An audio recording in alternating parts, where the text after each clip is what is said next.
Welcome back to our channel மாணக்கராசிரியர். தமிழ்நாட்டில் 10ஆம் வகுப்பு மாணவர்களுக்கான பொதுத் தேர்வு மார்ச் 2026 ரிலேட்டடாக பள்ளிக்கல்வித்துறை ஒரு முக்கியமான அப்டேட் கொடுத்துருக்காங்க. ஸோ இதை பற்றி இந்த வீடியோவில் பார்க்கலாம்.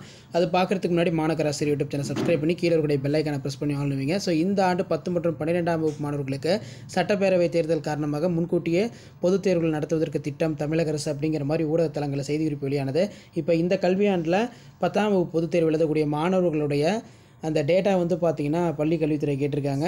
10ஆம் வகுப்பு பொதுத் தேர்வுக்கான மாணவர்கள் பெயர் பட்டியல் விவரங்கள் சரிபார்க்க வேண்டும். தேர்வுத்துறை உத்தரவு. 10ஆம் வகுப்பு பொதுத் தேர்வு எழுதவுள்ள மாணவர்களுடைய பெயர் பட்டியல் விவரங்களை சரி செய்ய வேண்டும் என தேர்வுத்துறை வந்து பார்த்தீங்கன்னா ஒரு ஆர்டர் போட்டிருக்காங்க. 10ஆம் வகுப்பு பொதுத் தேர்வுக்கான மாணவர் பெயர் பட்டியல் விவரங்களை சரிபார்க்க வேண்டும் என தேர்வுத்துறை உத்தரவு.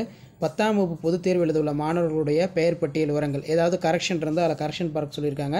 இது தொடர்பாக தேர்வுத்துறை இயக்குனர் சார்பில் அனைத்து மாவட்ட முதன்மை கல்வியர்களுக்கு அனுப்பிய சுற்றறிக்கையில் என்ன சொல்லியிருக்காங்கன்னா, நடப்பு கல்வியாண்டு 2025-26 10ஆம் வகுப்பு பொதுத் தேர்வு மார்ச் ஏப்ரல் மாதம் நடத்தப்பட உள்ளது. தேர்வு எழுத உள்ள மாணவர்களுடைய பெயர் பட்டியல் தயாரிக்கப்பட இருக்கிறது. இதையடுத்து அனைத்து பள்ளி தலைமை ஆசிரியர்கள் எமிஸ் தளத்தில் மாணவர்களுடைய விவரங்கள் சரியாக உள்ளதா என்பதை சரிபார்க்க வேண்டும் அப்படிங்கிற மாதிரி சொல்லியிருக்காங்க.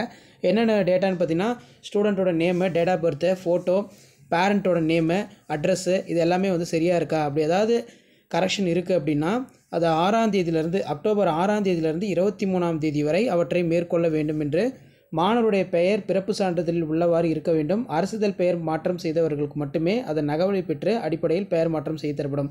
பாஸ்போர்ட் ஃபோட்டோ, அதே மாதிரி சமீபத்தில் எடுக்கப்பட்ட மாணவருடைய பாஸ்போர்ட் அளவு புகைப்படத்தை மட்டுமே பதிவேற்ற வேண்டும். இது தவிர தேர்வு முடிவுகள் மாணவர்களுடைய பெற்றோர் செல்ஃபோன் எண்ணுக்கு குறுஞ்செய்தியாக அனுப்பப்படும். ஸோ உங்களுக்கான ரிசல்ட் வந்து பார்த்திங்கன்னா உங்களுக்கு நம்பரில் உங்களுடைய ரெஜிஸ்டர் பண்ணுறீங்களா டெக்லரேஷன் ஃபார்மில் உங்களுடைய நம்பர் வந்து அப்டேட் பண்ணுவீங்க. அதில் வந்து பார்த்தீங்கன்னா ரிசல்ட் வரும் அப்படின்னு சொல்லியிருக்காங்க. செல்ஃபோன் எண் சரியாக இருப்பதை உறுதி செய்ய வேண்டும். தேர்வில் சலுகை பெற விரும்பும் மாணவர்கள் மாற்றுத்திறனாளி தேர்வர்கள் அதற்குரிய ஆவணங்களுடன் இணைத்து பதிவேற்றம் செய்ய வேண்டும் அப்படிங்கிற மாதிரி சொல்லியிருக்காங்க. ஸோ அதன் அடிப்படையில் வந்து பார்த்திங்கன்னா கீழே வந்து கொடுத்துருக்காங்க, பரிசீலிக்கப்பட மாட்டாது. அதாவது பின்னர் சலுகை கூறி பெறப்படும் விண்ணப்பங்கள் கண்டிப்பாக பரிசீலிக்கப்படாது. மேலும் மதிப்பெண் சான்றிதழ் வழங்கிய பின்னர் திருத்தங்கள் கூறி தேர்வுத்துறைக்கு அனுப்பப்படக்கூடாது. இவ்வாறு அதில் கூறப்பட்டுள்ளது.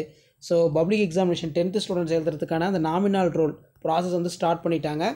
ஸோ அதுக்கான ஒரு அப்டேட் தான். தொடர்ந்து வந்து பார்த்தீங்கன்னா பப்ளிக் எக்ஸாம் ப்ரிப்பேர் அவங்க ஷேர் பண்ணுங்கள், சப்ஸ்கிரைப் பண்ணுங்கள். தேங்க்யூ.